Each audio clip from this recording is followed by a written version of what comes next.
Rostam, welcome to the show. Nice to be here. It's nice to have you here. This is an album that's been a long time coming. What emotions are you feeling leading up to its release? Well, now it's out. It's been out for a couple weeks now, Mhm. and I feel, yeah, I feel positive.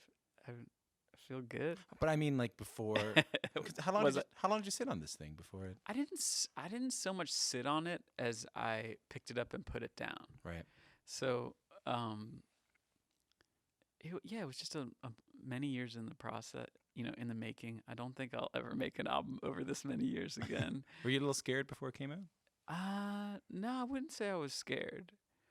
I wouldn't say I was scared. I N- definitely, Nervous? um, not, nah, Oh. nah. I probably dipped in and out of that, you know, dipped in and out of figuring out like, oh, can we play all the songs live?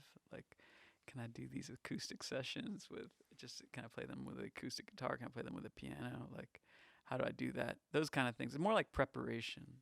I think over my life, I've kind of realized that, you know, preparation is important, and and actually that like what is anxiety? Anxiety is really just about preparation. It's like if you have preparation, then you needn't have anxiety. Yeah, the more you practice, the more you're ready, Yeah, yeah. the more you're going to be ready. Yeah, if you're anxious about anything, like what are you actually anxious about? You can always ask yourself those questions, and it's revealing, I think. So I mentioned that this album is something that you've been wanting to do for a very long time. I'm going back to when you were studying music at Columbia. That was sort of sidetracked by this huge success that you had with your band with Vampire Weekend.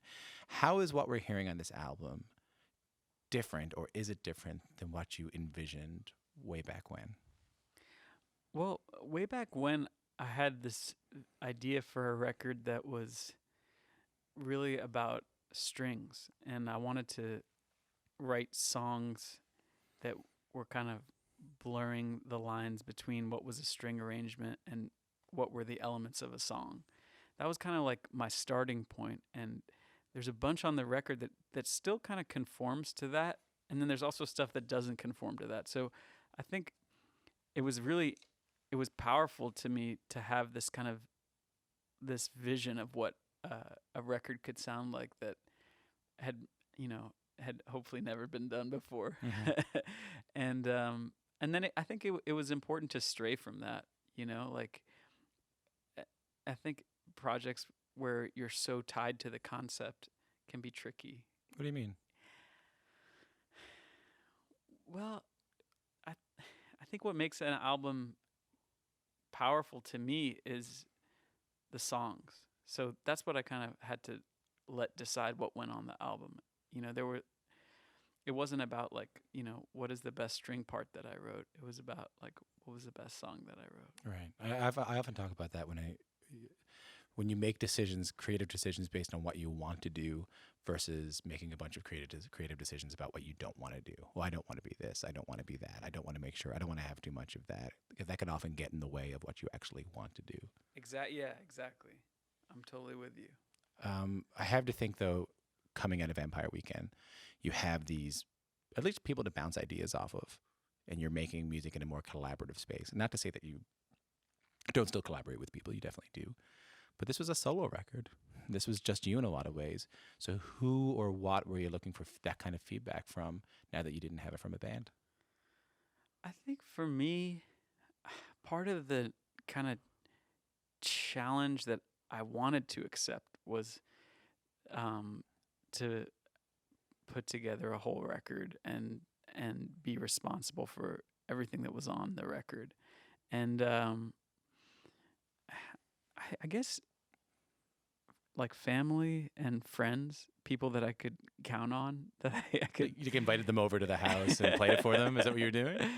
I definitely played a bunch of songs for the record for my mom, dad, and brother last December, and and it was funny because they were like, "Well, how long do you think you're gonna give yourself to finish this?" And I was like, "I'm gonna give myself to the end of the year, so 4 weeks."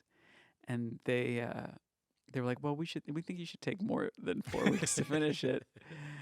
And it was funny because I really pushed myself to finish a version of the record by January 1st. And I ended up sliding in a few days late. I was like January 5th. It was like college again, like I hand in the paper a few days late, but I really believe in the paper, I think it's a great paper, but it's like, I'm sorry, professor, the paper's late, but I think it's a really great paper. And in college, I did that a lot of times. Yeah, yeah. But sometimes, actually, I got to say, a lot of times my papers were so good that the teacher was like, listen, I should give you a lower grade because this paper's late, but I'm not going to. Yeah. Anyways, to go back to making and finishing the album, I actually spent this past New Year's in New Orleans, which, have you ever been there? Yeah, I have. It's an amazing city. And I somehow lucked out that on New Year's Day, everybody went out to continue like having a what's that called? A wet brunch. Oh yeah, like a liquid lunch. Yeah, Something right. like- Yeah. They were doing like a big brunch with a lot of alcohol, and I was just like, I don't want to drink today. And I had my computer and I had my Pro Tools rig. I had all my like hard drives, my mobile system. So I sat in this empty apartment on New Year's Day. I just opened up pretty much every song on the record that wasn't done, and I did the tweaks that I needed to make, and I bounced it down. And I spent about 6 hours alone in that apartment, and I was like, "Fuck, you're finally finishing this record Right here. This is the equivalent of cramming those last 4 hours before you put the paper in, right? Exactly. So then I actually had to go back to LA, and I had to put in a few more days of that kind of like crazed, like, oh, you're finishing this finally. So then we get to January 5th, and then I did send the record to some people that I trusted at that point. And I would love to say that that's the record you hear today, but I worked on a couple things, Right. for the next 4 months. I was making it a little better in small ways. And I guess that's the story of finishing Half Light. You sound like you're proud of it. Yeah, I mean, I guess it's hard to know what an album that you spend a long time making means until you have some distance from it. Right. And do you have some now? Have you had a chance to have you listened to it since it came out? It's funny because when you do these in stores and you play a few songs and then a bunch of people line up and they like hand you your record and they want to ask you some questions and you sign it for them and you hand it back. Yeah. And as you're doing this, the record store is playing your album. Right. So you're listening to it the entire time. So you're kind of like gritty, or I can't speak for anyone else, but No. for me, I'm like really like trying my best not to listen to the album and just like have a normal conversation with this person that, has gone the extra mile, has driven to this record store on this day to watch me perform and to have me sign the record. So my brain is not good at doing more than one thing at once. Mm-hmm. I think it's something that I struggle with. And I did one of those in stores in Seattle and one in LA, and those are the 2 times that I've heard the record. I've been like half hearing the record. And you're happy? You should be. By the way, you should be happy. I've thought about, what if I could make that vocal just a little quieter there and a little louder there? Stuff like that. But yes, I guess I'm happy with it. If you're just tuning in, my name's Tom Power. You're listening to Q. My guest today is singer, songwriter, producer Rostam. We're talking about his new record, Half Light. You might know Rostam from his band Vampire Weekend. You might know him from scoring, from working with a lot of different pop artists. I want to talk a little bit about identity, which is something that's always been important of your work as a musician. You're an Iranian American. You've been open about your sexuality as a gay man for several years now. You've voiced concern in the past about the ways your identity may have been overlooked, maybe downplayed by the media while you were part of your band Vampire Weekend. Is part of the appeal of a solo artist being able to express who you are that is unfiltered by others?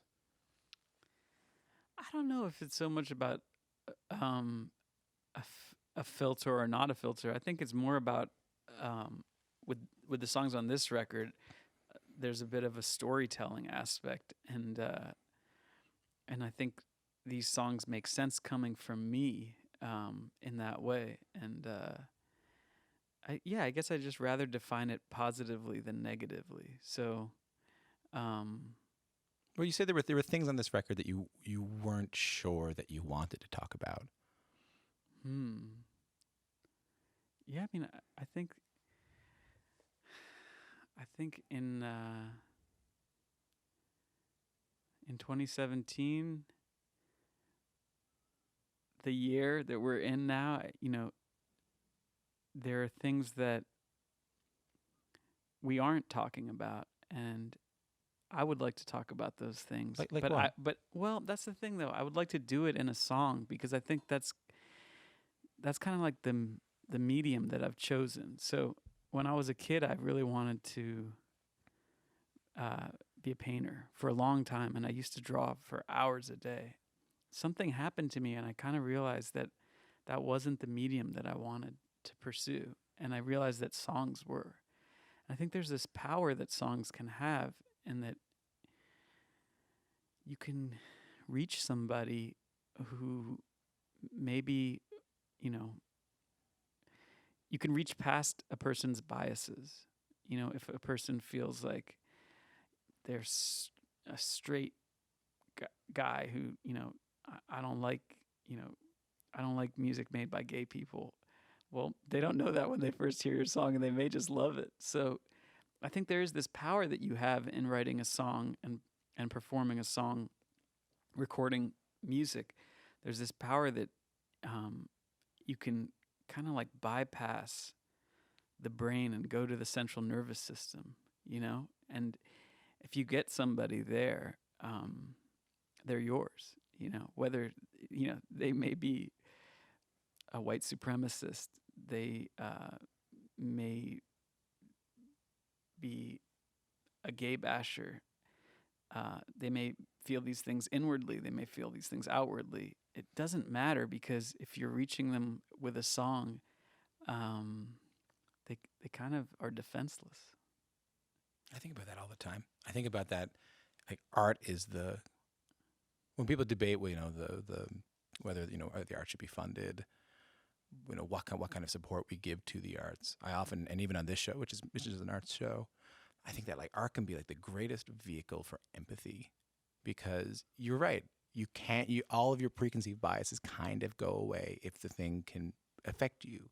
If it can make you move, if it can make you dance, if it can make you think. I love what you just said about it kind of bypasses the brain and going right to the central nervous system. Yeah.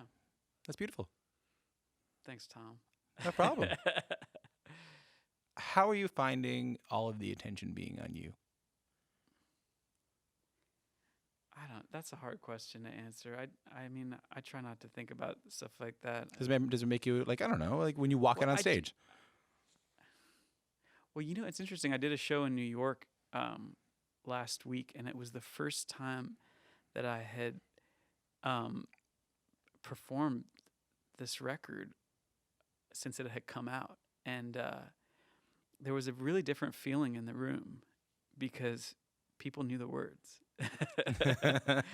And in that way, I felt like the attention wasn't on me. It was like very much a communal experience, a shared experience, which I think is really, I think that's what I want from a performance, is to feel there's a sense of community that was created.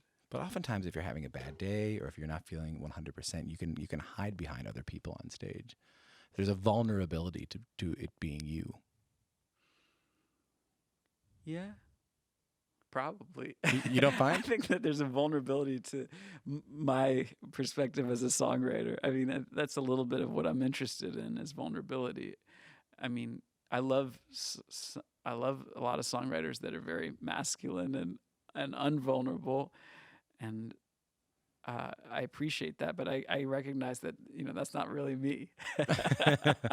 Well, but I think that's okay. That's good. I mean, that's who I am. I don't want to make different music than I make. I don't think I would be good at making metal. But there's a certain vulnerability to metal too. Oh, 100% there is. I mean, I mean, I think we need to dig deeper psychologically into metal, because it is kind of cartoonish in some ways. It's people dress up in some ways. People are performing as versions of themselves, and you wonder, why are you performing this version of yourself? Why does all this need to go with what it is that you're making artistically? Yeah. I figure for the next 20 minutes of the interview, we'll just talk about metal the Okay. entire time. We'll do a metal segment.